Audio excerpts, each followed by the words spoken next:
सत्य के साथ।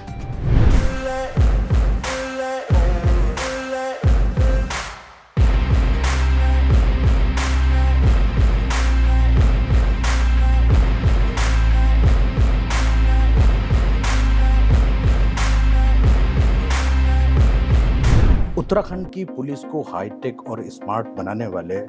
एसएसपी अजय सिंह साहब आज इस वक्त हमारे साथ में हैं। आइए उनसे जानते हैं कि किस तरह से उन्होंने डिजिटल जो क्राइम है उसको रोकने के लिए क्या क्या उपाय कर रखे हैं। जी साहब नमस्कार। सर, जिस तरह से देखा जा रहा है कि आजकल डिजिटल क्राइम बहुत ज़्यादा बढ़ रहा है और साइबर क्राइम, जिस तरह से क्रिमिनल्स नए नई चीज़ें सीख रहे हैं, तो क्या पुलिस भी उनको चेज करने के लिए बराबर अपना रिसर्च एंड डेवलपमेंट्स पे आपके निर्देशों का पालन करते हुए आगे बढ़ रही है? देखिए, नेचुरली जब देखा जाए टेक्नोलॉजी आगे बढ़ रही है तो जो बदमाश है या जो गलत काम करने वाले कहीं ना कहीं टेक्नोलॉजी का प्रयोग करके, चाहे आप साइबर फ्रॉड्स को देखें, अभी नया जो ट्रेंड शुरू हुआ है कि अभी सट्टे में भी देखेंगे ऑनलाइन सट्टा चलने लगा,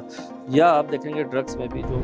फिजिकल जो ड्रग्स की डीलिंग होती थी, अब वो नए रूप में भी हाल फिलहाल में देखा कि गैंग पकड़े गए जो डार्क वेब से, इंटरनेट के माध्यम से ड्रग्स की कोरियर से मंगा रहे हैं। तो बेसिकली पुलिसिंग उत्तराखंड की देखें, चाहे आप ऑल ओवर इंडिया देखें, जिस तरह से नए नए ट्रेंड्स आए उसके हिसाब से टेक्नोलॉजी वाइज पुलिस भी दक्ष हो रही है, और खासकर मुख्यालय लेवल से जो हमारा ट्रेनिंग सेक्शन है वो खासकर इस पर ध्यान देकर, और कोशिश है कि कांस्टेबल लेवल से लेकर ऑफिसर लेवल तक सभी को इसमें दक्ष भी बनाया जाए, ट्रेंड भी किया जाए। तो उसमें उत्तराखंड पुलिस के साथ साथ देहरादून पुलिस भी इसमें कोशिश कर रही है कि जो भी नई चीज़ें आ रही हैं उसको सीखे और उस पर कार्रवाई करें। खासतौर से 2023 के बाद से जब से आप यहाँ पर आए हैं, तो साइबर क्राइम को लेकर के जो तेजी या जो चीज़ें आई हैं वो आपके आने के बाद में ज़्यादा उसमें पारदर्शिता और तमाम चीज़ें से तेजी देखी जा रही है। तो आपको इस वजह से साइबर क्राइम के मामलों का एक्सपर्ट भी समझा जाता है पुलिस में। देखिए, साइबर क्राइम का देखा जाए तो हमारे जो अगर देहरादून में जो साइबर पुलिस थाना है बहुत ही एक्सपर्ट रूप से काम कर रहा है, बहुत सालों से देख रहे हैं, और बहुत टेक्नोलॉजी वाइज भी देखा जाए तो अदर स्टेट से बहुत बेटर है। साइबर सेल की बात करें तो जो डिस्ट्रिक्ट की साइबर सेल है उसको भी बहुत ज़्यादा हम ट्रेंड भी कर रहे हैं, हाईटेक भी कर रहे हैं, क्योंकि जिस तरह के अपराध साइबर के रिपोर्ट हो रहे हैं उसमें एक जगह बैठकर अपराध को सॉल्व किया जाना बहुत मुश्किल है। तो अब जैसे जैसे नए नए ट्रेंड्स बढ़ते जा रहे हैं उसको हम ट्रेनिंग के माध्यम से अपने भी कर्मचारी को करा रहे हैं, और देखा जाए ओवरऑल स्टेट में जो हमारे तो साइबर थाने जो स्टेट लेवल के हैं उनकी दक्षता का लेवल अदर स्टेट्स के कंपैरिजन बहुत ज़्यादा है। तो हमारी भी कोशिश है कि हम उनसे ट्रेनिंग लेकर, सीख कर और नए अपने जो टीम को बनाकर इसमें आगे और ज़्यादा प्रभावी कार्रवाई कर रहे हैं। आप अपने पुलिस को तो साइबर क्राइम के वो तरीके नए नए सिखा ही रहे हैं कि कैसे वो बचा जाए, उस पर कंट्रोल किया जाए, लेकिन इसके साथ ही क्या जनता को अवेयर करने के लिए भी आप इस पर उसी तरह से संजीदा हैं कि एक लेमैन की लैंग्वेज में उसे समझाया जा सके कि किस तरह से साइबर क्राइम से बचा जा सकता है? क्योंकि आजकल देखिए डिजिटल लेन देन के मामले, किसी ने किसी को फ़ोन किया, इतने पैसे डाल दो या ये आप कर लो वो कर लो, तो एक धरातल पे उतर के पब्लिक के लिए कैसे जागरूक उनको किया जाए, क्या इस पर भी आपको कुछ विजन? हाँ, देखिए, इन्फोर्समेंट और अवेयरनेस दो पार्ट है। एक इन्फोर्समेंट है कि कोई अपराध होता है तो उस अपराधी की तलाश किया जाना, उसको पकड़ा, और अवेयरनेस होती है कि उस अपराध से वो व्यक्ति जो है विक्टिम बच जाए। कि अवेयरनेस के प्रोग्राम निरंतर चलते हैं, चाहे हम अपने फेसबुक के माध्यम से स्कूलों में, कॉलेजेस में भेजते हैं कि जिससे बच्चे अवेयर होंगे तो अपने पेरेंट्स को भी अवेयर करेंगे। लेकिन जो ट्रेंड देखा गया कि ज़्यादातर जो पीड़ित हैं इसके साइबर क्राइम के हों वो ज़्यादातर पढ़े लिखे लोग हैं। हम सोचते हैं कि वही विक्टिम बनता है जो कम पढ़ा लिखा है, इसको कम नॉलेज है और वो अपराध में फंस जाता है। लेकिन जो ट्रेंड है वो देखा गया कि 80-90% लोग हाईली एजुकेटेड लोग हैं और जो इसके ट्रैप में फंसते हैं। तो बेसिकली कहीं ना कहीं हमें ये लगता है अवेयरनेस के दौरान कि जो इजी मनी का ऑफर कहीं किसी को मिल जाता है, या कहीं ऐसी चीज़ है जहां वो डर जाता है, अचानक से कोई ऐसा इंसिडेंट होता है और वो बिना सोचे समझे उसमें एक्ट कर देता है। तो उसमें यही रहता है कि जब भी कोई साइबर या कोई आपको लगता है कि अनजानी कॉल है, अनजाना लिंक है, तो कहीं ना कहीं अपने दोस्त मित्रों या जो भी इसको है या थाना चौकी कहीं ना कहीं इसको पहले रेज कर लें इशू को, और अनचाही कॉल्स, अनचाहे ऑफर्स पर ज़्यादा ध्यान ना दें। तो अवेयरनेस का प्रोग्राम चल रहा है, लेकिन जो मुझे ट्रेंड देखने को मिल रहा है, इतनी अवेयरनेस के प्रोग्राम चल रहे हैं, लेकिन अभी भी पब्लिक में वो अवेयरनेस जो एक्सेप्टेंस है वो उतनी नहीं आई है, और कहीं ना कहीं डेली देखते हैं कि ट्रैप होते रहते हैं। इसको थोड़ा और बढ़ाएंगे अवेयरनेस लेवल को, और इन्फोर्समेंट लेवल भी साइड बाय साइड बढ़ाना बहुत जरूरी है, क्योंकि इस तरह के जो संगठित अपराध के कुछ गढ़ हैं तो वो वहीं से ऑपरेट होते हैं, तो उनको थोड़ा पकड़ा जाना मुश्किल होता है। लेकिन मुझे लगता है कि जिस तरह से हम स्टेप बाय स्टेप आगे बढ़ रहे हैं, हमारी स्टेट की जो साइबर पुलिस है वो आगे बढ़ रही है, तो कहीं ना कहीं एक समय आएगा जहाँ इन सब पर अंकुश लगता है। साइबर क्राइम को कंट्रोल करने के लिए आपकी स्मार्टनेस तो देखी जा रही है, और इसके साथ ही साथ जो ड्रग्स को रोकने का विज़न है मुख्यमंत्री जी का 2025 तक, इसमें भी आपके कदम लगातार बढ़ते हुए देखे जा रहे हैं। अभी एक बात की कल परसों की यही घटना थी जिसमें आपने बढ़ चढ़कर एक बहुत बड़े गैंग का पर्दाफाश किया। तो उत्तराखंड में ड्रग्स के कंट्रोल के लिए क्या ऐसा मैकेनिज्म आप कुछ बनाना चाह रहे हैं? क्योंकि यहाँ पे देखिए ये टूरिस्ट प्लेस है,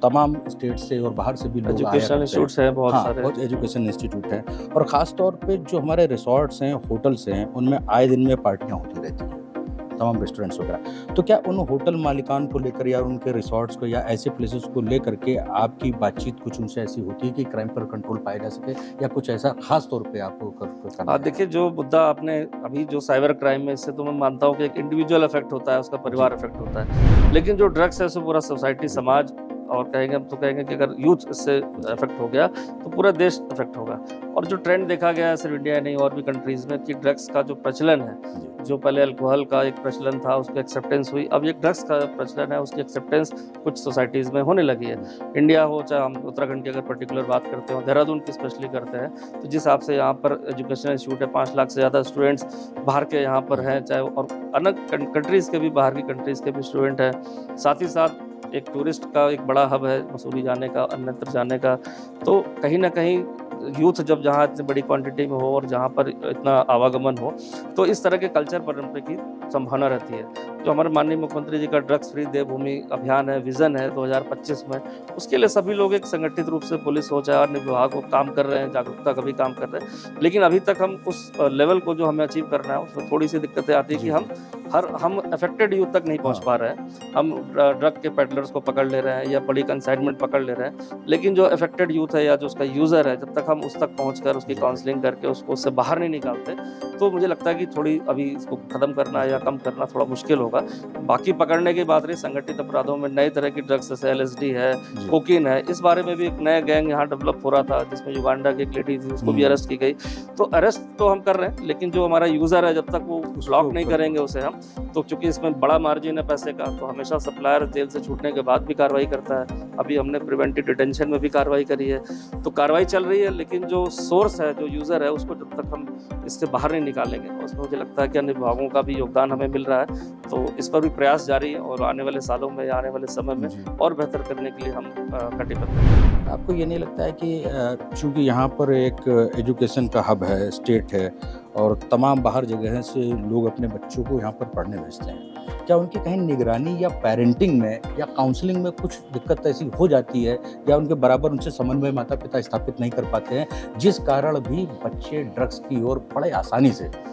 हाँ, 2 तरह का यूथ जो हम देख पा रहे हैं। एक तो है कि जो कहीं ना कहीं जाने अनजाने में नए ट्रेंड्स आ रहे हैं, तो उसको ट्राई करने के लिए कहीं गलत संगत में पड़ के और उसमें चला जाता है। कुछ ऐसे भी है जो अपने शौक के लिए और अपने एक पैसा है उसको कहीं ना कहीं शौक पूरा कर रहे हैं और नई चीज़ों को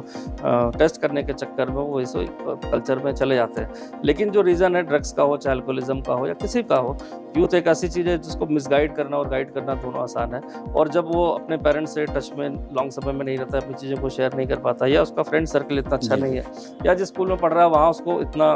कोई इसको पूछने वाला नहीं है, तो कहीं ना कहीं वो उस ट्रेंड में जाने की पूरी संभावनाएं रहती हैं। एक कंपटीशन की भावना यूथ में, एक्सपेक्टेशन रहता है पेरेंट्स का कि वो अच्छे रिजल्ट्स रहा है, अच्छा वो टॉप करे, या जो भी उसकी एक्सपेक्टेशन है, उस कभी कभी पेरेंट्स के एक्सपेक्टेशंस को वो पूरा नहीं कर पाता और उस प्रेशर में या टेंशन में कुछ गलत राह पकड़ लेता है। और एक यूथ में देखा गया कभी कभी एक रिलेशनशिप, जो पर्सनल रिलेशनशिप डेवलप हो जाती है और उसमें कहीं उसको सक्सेस नहीं मिलती या परेशान होता है, तो हाँ, तो वो उसमें भी कभी कभी मिसगाइड हो जाता है और ऐसी चीज़ों से हो पाता है। और एक ट्रेंड ये भी है कि कुछ ऐसे गैंग्स, ऐसे एजेंट्स हैं जो ऐसे यूथ को टारगेट करते हैं पार्टीज़ में और कहीं ना कहीं उनको ट्रायल के तौर पर ऐसे ड्रग्स को यूज़ करा देते हैं, जिससे कि उसका एक इच्छा जागने लगती है और उस ट्रैप में धीरे धीरे फंस जाता है। तो अलग अलग ट्रेंड है, रीजंस है, लेकिन खासकर चूँकि एजुकेशनल हब है, तो हमारे लिए जो यूथ है उसको बचाना मेन प्रायोरिटी है, उनकी काउंसलिंग करना मेन प्रायोरिटी, उनके पेरेंट्स को इन्वॉल्व करना मेन प्रायोरिटी। लेकिन इतनी लार्ज संख्या में, मैंने कहा 5 से 7 लाख यूथ यहाँ पर है जो स्टडी कर रहा है, तो सबको समझाना थोड़ा मुश्किल है। तो उसमें कहीं ना कहीं हम सबको मिलकर, समाज के हर वर्ग को मिलकर, एजुकेशन इंस्टीट्यूट को मिलकर और भी विभाग है उनको मिलकर इसमें कार्रवाई करेंगे तो इसके रिजल्ट जरूर हैं। आपकी जो स्मार्टनेस है वो आपके सरकारी कामकाज तौर पर फाइलों पर तो दिखती है, लेकिन हमने ये देखा कि रोड पर भी आप अपने सामाजिक और व्यक्तिगत इंटरेस्ट को भी देखते हैं। क्योंकि देखिए, अभी कुछ दिनों पहले हमने सुना था कि जो भिक्षावृत्ति करने वाले जो बच्चे होते हैं उनको आपने एक अच्छे शेल्टर होम में पहुँचाया और उसके बाद पढ़ाई लिखाई का भी इंतजाम किया और इसके साथ ही साथ आप बाल श्रम को लेकर के भी काफ़ी जागरूक हैं। उसके बाद हाँ, देखिए ये पूरे स्टेट में भिक्षा नहीं शिक्षा का एक अभियान चलता है जिसके तहत मुख्यालय लेवल से मॉनिटरिंग भी होती है और जिले में भी हमारी जिम्मेदारी होती है कि जब अभियान चले या नहीं भी चल रहा तो उसमें कार्रवाई करें। तो ऐसे बच्चे जो जगह जगह भिक्षावृत्ति में लगे हैं और उनके पेरेंट्स चाहते हैं पढ़ाना लेकिन फाइनेंशियली वो उनको रास्ता नहीं है क्या करें, तो उनके सरकारी स्कूल में काउंसलिंग उपरांत एडमिशन कराना। लेकिन समस्या ये आती है कि लॉन्ग पीरियड तक उनको वॉच करना कि वो पढ़ रहे हैं कि नहीं पढ़ रहे हैं, किसी गलत प्रवृत्ति में नहीं चले गए। कभी कभी पेरेंट्स चाहते हैं कि उनके बच्चे 3, 4, 5 हैं और अगर वो कहीं भिक्षा मांगे या कहीं कुछ बेचते हैं सड़कों पर तो ज़्यादा अर्निंग होती है और एजुकेशन पर ध्यान नहीं देते हैं। तो पहले पेरेंट्स को समझ में आए, बच्चों को दाखिला हो जाए, दाखिले के बाद भी ड्रॉप आउट रेट्स बहुत हैं कि 1-2 साल बाद वो ड्रॉप आउट्स हो जाते हैं या नहीं जाते हैं। तो ये जो अब हमारे बीच में मुख्यालय लेवल से अभियान चलता है तो इसीलिए होता है कि सबकी संख्या और कौन कहाँ क्या कर रहा है उसका सत्यापन हो जाए। तो उसमें हम लोग भी पूरा जी जान से लगते हैं कि हमारी टीम अलग से बनी एंटी ह्यूमन ट्रैफिकिंग यूनिट, तो वो लग के इसको हम मॉनिटर करते हैं। प्रदेश की पुलिसिंग को लेकर के एक अभी तक का जो हमारी रिसर्च बताती है इसमें ऊपर से जो भी आपको आदेश मिलते हो तो मिलते हो, लेकिन हम देखते हैं कि आप एक नए तरीके के अभिनव प्रयोग करते रहते हैं। तो पर्सनल जो इंटरेस्ट है ये आप मतलब आपकी संवेदना के किस आधार पे आप पुलिसिंग का क्या स्वरूप आप सोचते हैं? देखिए मेरा अपना मानना है कि कोई भी इंसान हो खासकर पुलिस हो तो सख्ती तो दिखाई नहीं चाहिए जो गुंडा बदमाश और वो है, लेकिन कहीं ना कहीं आपको मानवीय संवेदनाएं अगर आपके पुलिस में नहीं है तो नेचुरल सी बात आप अच्छे पुलिस ऑफिसर नहीं बन सकते हैं। सिर्फ आप स्ट्रॉन्ग कड़क छवि होगी तो ये बदमाशों और उसके लिए क्राइम कंट्रोल के लिए तो बहुत अच्छी है, लेकिन जो आम जनता की अपेक्षा है जो सड़कों पर चलते हैं जिनका पुलिस से बहुत ज़्यादा लेना देना नहीं है, वो अपेक्षा रहती है कि हमारा व्यवहार अच्छा हो, हम कभी पुलिस के पास किसी चीज़ के लिए जाएँ बात करने तो हमें सुन लिया जाए। तो मैं कोशिश यही रहती है कि स्वयं भी इस चीज़ का पालन करूँ और मेरे जो अधीनस्थ हैं वो भी इसका ध्यान दें और मानवीय संवेदनाओं को रखते हुए लोगों की समस्याओं को सुने, समाधान जितना कर सकते हैं लीगली उसका करें, लेकिन सुनने की प्रवृत्ति जरूर रखनी चाहिए। क्योंकि आप हर महीने लगभग समीक्षा करते हैं सभी थानों की कि कितने पीड़ित आए और उनकी बात सुनी गई, वो आपने एक अपना ड्राइव चलाया था। इसके साथ ही हमारा क्वेश्चन है कि जो प्रॉपर्टी के कुछ ऐसे मुद्दे हैं जो उसमें फ्रॉड या फर्जीवाड़ा है उसको लेकर के आपने एक अपने पूर्व समय में गैंगस्टर्स तामील करने की बात करी थी ऐसे लोगों पर, तो उसके लिए कुछ बताएं कि तुरंत प्रॉपर्टी इशू चूंकि जिस तरह से जमीनों के रेट हर जगह बढ़ रहे हैं खासकर राजधानी होने के कारण देहरादून में है, तो जो ये इस तरह के जो गलत लोग हैं पनपते रहते हैं। अभी रजिस्ट्री घोटाला चला जिसमें फर्जी दस्तावेजों को रजिस्ट्रार ऑफिस से ही चेंज करके घोटाला किया गया, जिसमें काफ़ी सारे केसेस अभी रजिस्टर्ड हैं, कार्रवाई चल रही, जेल भी गए। कुछ इंडिविजुअल फ्रॉड्स होते हैं जहां लालच देकर दूसरे की ज़मीन दिखाकर फ्रॉड कर रहे हैं। तो बेसिकली मेरा फोकस अभी तक इंडिविजुअल केसेस में तो कार्रवाई चलती रहती है, लेकिन जो संगठित रूप से अपराध संगठित रूप से लोगों को ठग रहे हैं, रजिस्ट्री ऑफिस में रजिस्ट्रियाँ चेंज कर रहे हैं या एक गैंग बनाकर लोगों को फंसा रहे हैं, ऐसे काफ़ी सारे लोग को चिन्हित करके कार्रवाई की गई, गैंगस्टर की कार्रवाई की गई है। नशे में भी जो संगठित अपराधी हैं उन पर विरुद्ध भी कार्रवाई चल रही है, लेकिन मुझे लगता है कि जिस तरह से जड़ें मजबूत हो चुकी हैं और इस तरह के जो गैंग सक्रिय हैं या लोग सक्रिय हैं प्रॉपर्टी में, तो इसमें समय लगेगा इनको और पब्लिक को भी जागरूक होना पड़ेगा कि इसी टारगेट पे ना फंसे। कोई सस्ती जमीन मतलब महंगी को सस्ती में बेचता है तो लोग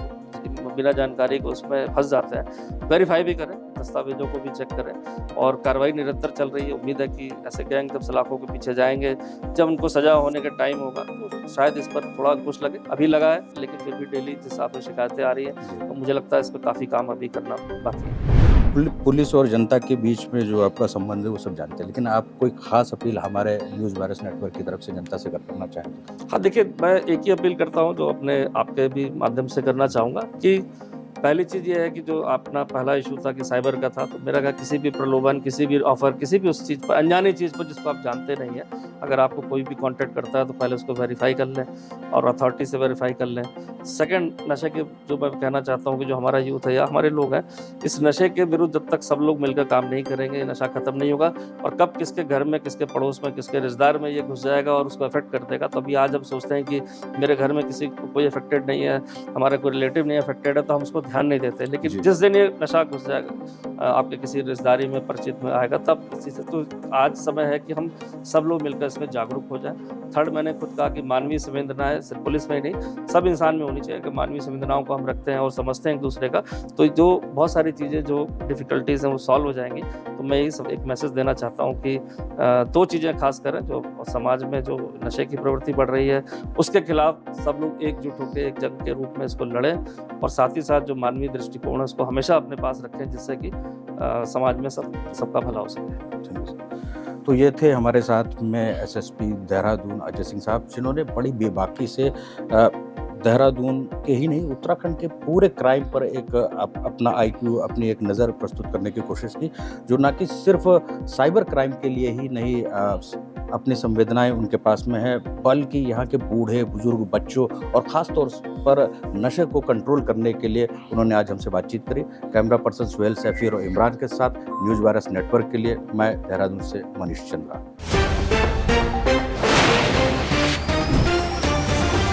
सत्य के साथ